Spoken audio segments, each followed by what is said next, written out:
pihak manajemen perusahaan ternyata dengan laba segitu, itu kalau misalnya membagikan dividen nggak akan cukup untuk dipakai kegiatan operasional perusahaan di tahun berikutnya. Jadi mereka memutuskan untuk tidak membagikan dividen. Itu bisa.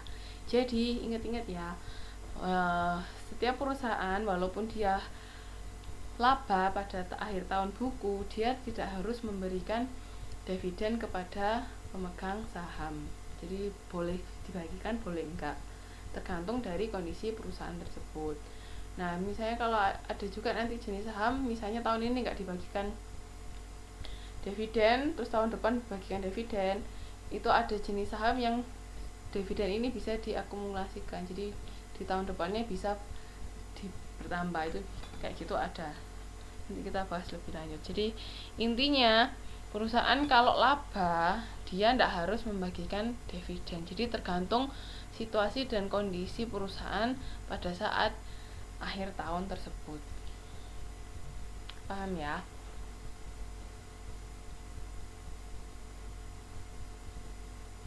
Ya dia tetap dia tetap memegang saham itu, Mbak. Jadi memang sebenarnya itu salah satu mungkin ketidakuntungan dari memiliki saham ya, karena itu tadi, kalau misalnya pas perusahaan nggak bagi dividen, ya sudah, kita juga nggak bisa protes.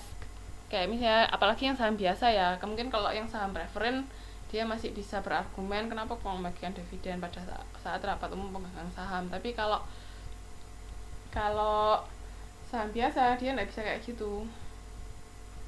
Iya, nggak dapat apa-apa. Mungkin nanti di tahun berikutnya ketika kinerja perusahaan sangat baik, labanya sangat besar, ya dividennya mungkin bisa dibagikan oleh perusahaan juga sangat besar. Ya, jadi sebenarnya memang seperti itu. Ada kalanya walaupun dia punya saham, dia tidak dapatkan untung, itu bisa. Jadi kan tergantung perusahaan seperti apa. Paham ya?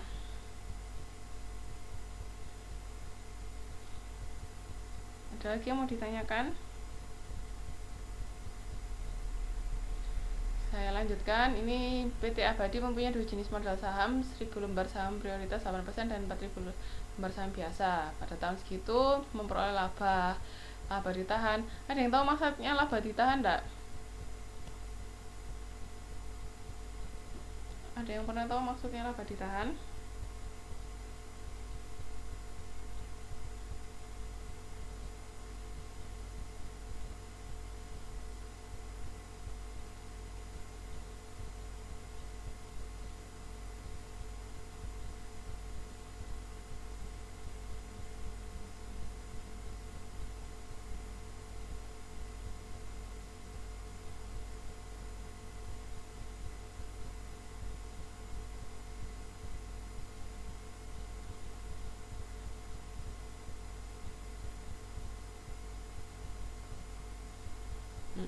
Laba ditahan itu laba yang tidak dibagikan ke pemegang saham. Kenapa kok dia tidak dibagikan ke pemegang saham?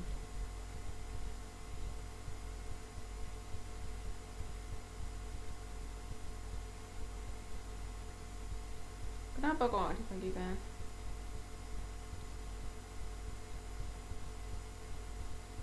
Ada yang tahu?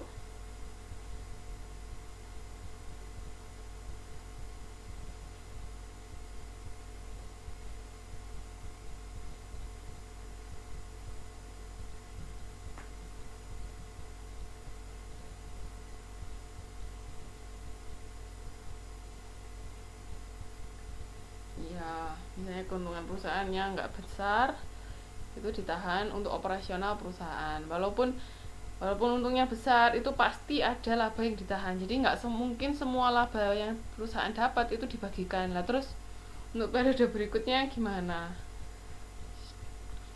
Jadi memang pasti setiap saat itu perusahaan ada yang namanya laba ditahan. Jadi labanya akan disimpan.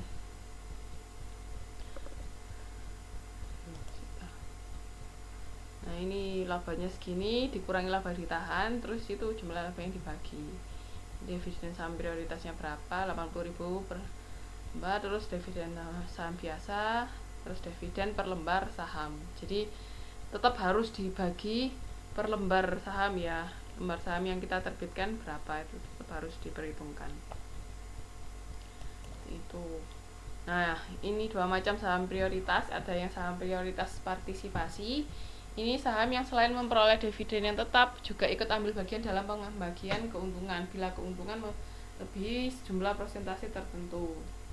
Jadi misalnya tadi kayak soal yang tadi itu, setiap pemegang saham prioritas saham preferen atau prioritas itu dibagikan 8%, tapi ternyata labanya masih banyak. Nah, itu bisa diberikan lagi ke pemegang saham preferen partisipasi ini.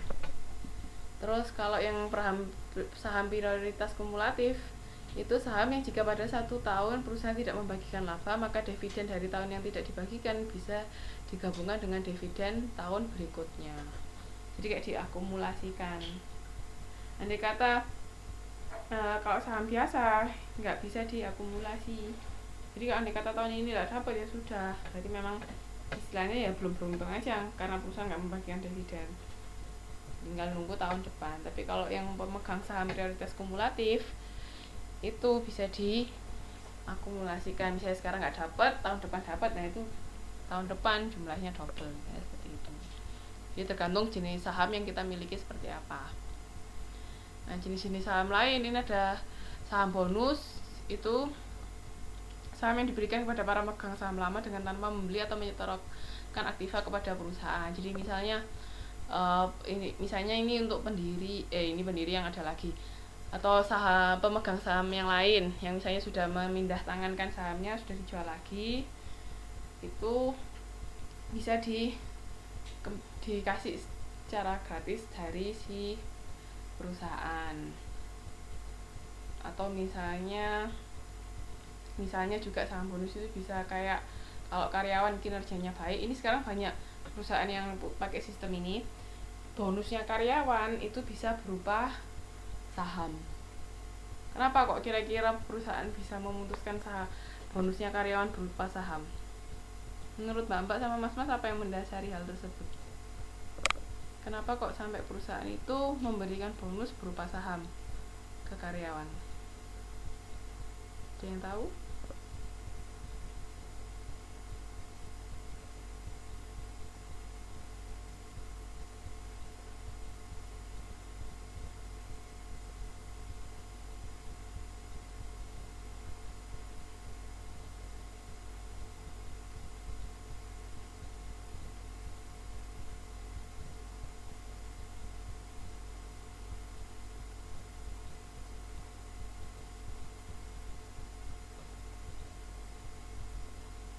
Pada karyawan yang andilnya besar, ya jelas andilnya pasti besar kalau dia sampai dapat bonus. Tapi kenapa kok pilihan bonusnya itu berupa saham? Ada yang tahu nggak kira-kira kenapa kok pilihan bonusnya berupa saham?